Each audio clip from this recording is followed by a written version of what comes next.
My friend moved into a new neighborhood not long after he heard an aggressive knock at the door. And he opens the door to find a very angry neighbor already standing there screaming, fury in her eyes, holding a bag of poop.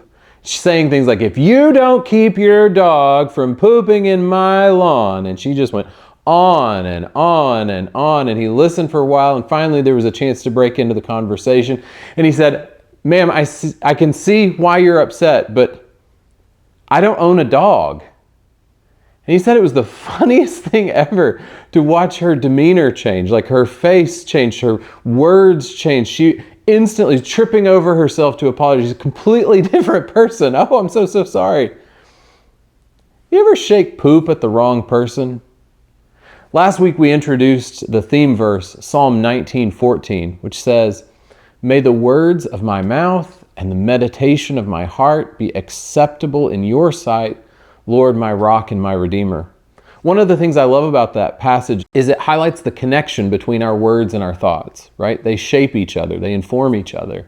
Words are kind of the middle step, the bridge that connects our thoughts and our behaviors. And you know, before she spoke, that neighbor must have thought a lot, right? I mean, she must have worked up a real good anger and come up with that plan about confronting him. She told herself a whole story about how disrespectful and disagreeable this guy must be. And then she came up with that plan. And then from all of those thoughts, well, she spoke some words. Proverbs 18:21, right, says that the tongue has the power of life and death. Well, she chose death. Right? She chose angry words, bitter fruit. And we all do that sometimes, don't we?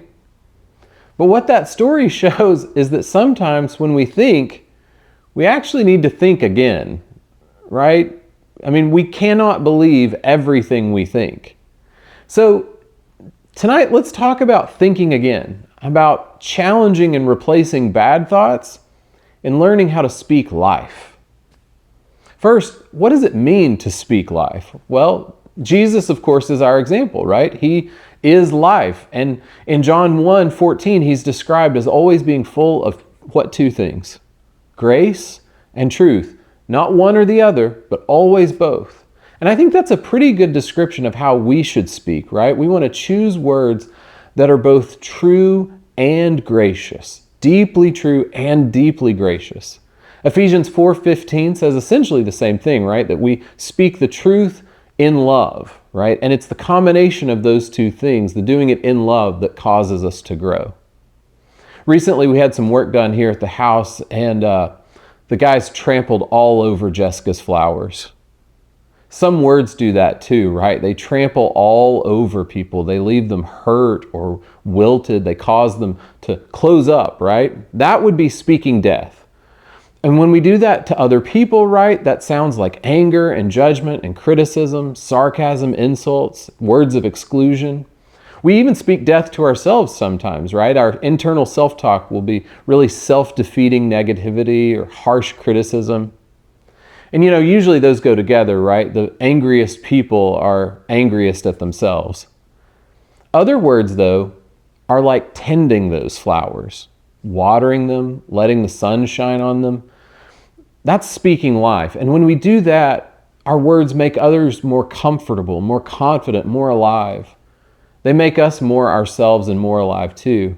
And that's what we want to do, right? We want to speak life. And that means saying what's true, but with a whole lot of love and grace.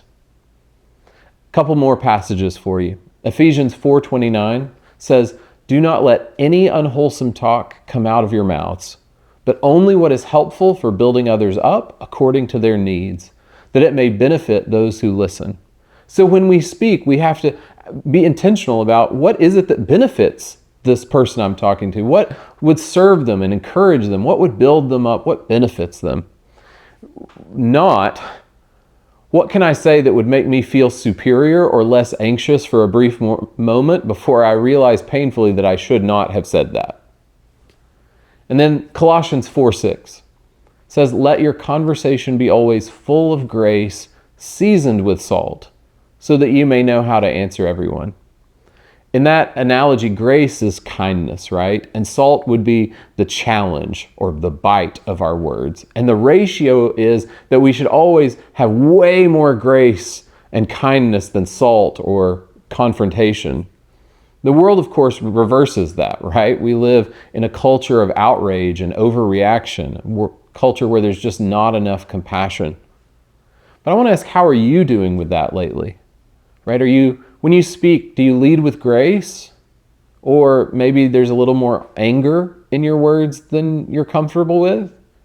And how about when you just are thinking thoughts, right? In your own headspace, self-talk, are you kind to yourself? Or are you your harshest critic? To speak life, we have to practice exchanging thoughts. And you're going to have a chance to practice this as a group tonight and help each other out with this. This is an idea that's rooted not only in the scriptures we've just mentioned, but also in the science of neuroplasticity and cognitive behavioral therapy. The basic idea is that we can't just stop a thought, but we can replace it.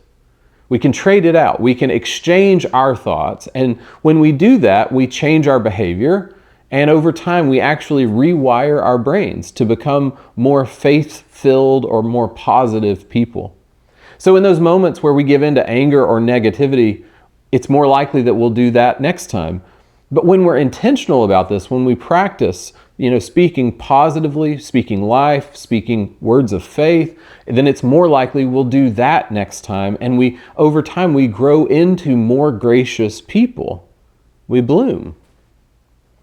Our negative self-talk, experts say, tends to fall into 3 categories. And as I say these, you'll probably recognize a struggle with one or more of these, right? The first category is helplessness. These are thoughts that I can't do anything right. I'm not strong enough. I'm defective. The next category is worthlessness. I'm a bad person. I'm toxic. I'm deeply flawed. And then finally, there's unlovability. I'm unlovable. No one likes me. I'll always be alone. I'm going to be rejected. We have to be vigilant to fight back, particularly in those areas, and not believe those thoughts. Those are lies and accusations that do not square with Scripture. What you've got to understand is that the great spiritual battle of your life is fought between your ears, right? It's fought in your thoughts, and it comes out in your words. And we need to arm ourselves to fight back with grace and truth. Just because I make a mistake doesn't mean I am a mistake. And I can challenge that thought by saying, I am deeply loved by God. I am made in His image, and every day He makes me stronger. The process, though, is we have to notice what we're thinking and then take a second to question it or challenge it, and then think again. And this time, think full of grace and truth. And over time, as you do this and learn to think again full of grace and truth, when you speak, you'll just more naturally speak life. You'll do that when you're talking to others, but you'll do that in your own head, your self-talk as well. And over time, it just gets more and more natural. And maybe eventually you and I grow into the sort of people who, even when life is poopy, even when the neighbor is angry for no good reason, will still be full of grace. Exchange thoughts, speak life. May the words of my mouth and the meditations of my heart be acceptable in your sight, Lord, my rock and my Redeemer.